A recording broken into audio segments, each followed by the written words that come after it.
I see the hat that you got on Nifty's World. It's one of your new projects. What can you tell us about that? Sure. Nifty's World is one of my new projects. This is it's a couple layer. I like to have multiple levers in any business, right? And so it's part tech, it's part real estate development, and it's part hospitality experiential. It's designed around a brick and mortar building designed in the arts district of Las Vegas.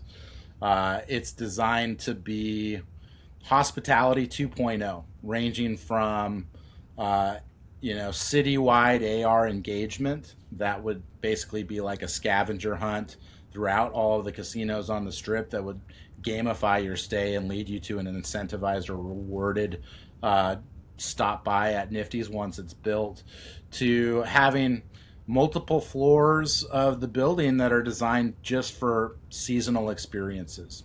We're talking about everything from like music history to uh, like an NBA experience that's mostly around shoes. There's lots of different things that are kind of in the pipeline there.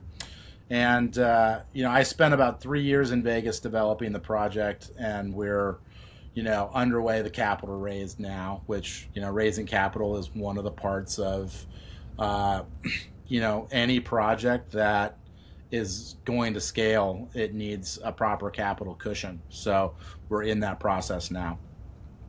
So it sounds like a combination of like Pokemon Go, NFTs, and what's Yeah, that?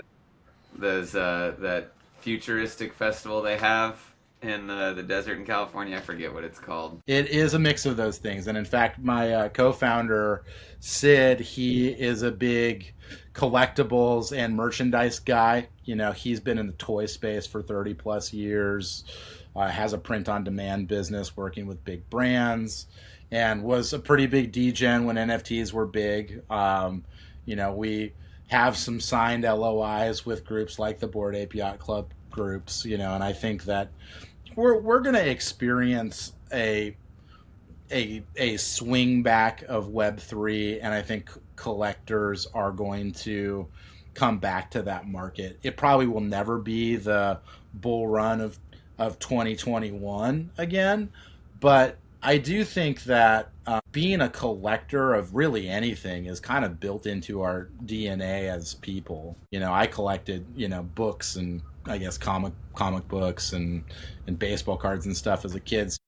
When Web3 basically opened the doors to NFTs in 2020, 2021, that was when I like really started looking at the architecture behind Web3 and blockchain as like a technology interface, and realized all of the potential that it actually had. Because I mean, I, like you and like many people, have these friends that are crypto enthusiasts from the beginning, and in some ways they were just so bullish on it, and I'm glad that they made a lot of money on it if they stuck with it.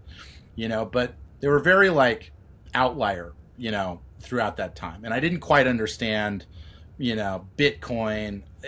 I wish I did in 2010, and I got a bunch of it for $1, but I didn't, right? But now I really understand the power of blockchain, and that's why we chose to use blockchain as part of our architecture on our tech stack, particularly for the ticketing. And let me give you a reference story why, right? So I don't know, if you've ever had this happen to you, but I had this happen to me. I was in New York City. I was building Candytopia number 2, which was across from Madison Square Garden at the Pennsylvania Hotel.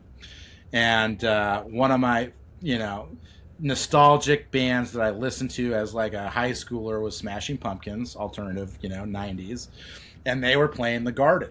And I was like, man, I would love to see this show. It was a sold out show. I ended up buying a ticket on OfferUp, and that ticket ended up being already scanned. So I basically lost 150 bucks, and I didn't get into the show, right? Yeah, been And there. it's like the most heartbreaking thing ever, right? And I was like, I'm going to make a system where that can't happen, right? And so we've kind of been on that path. Some of the things that we're going to do in our immersive venues that we're building will range around concerts. And I think that the solution we're building really solves that problem of, the validity of tickets and how secure it is to transfer said tickets, the secondary market, all of those things because it's got a blockchain infrastructure.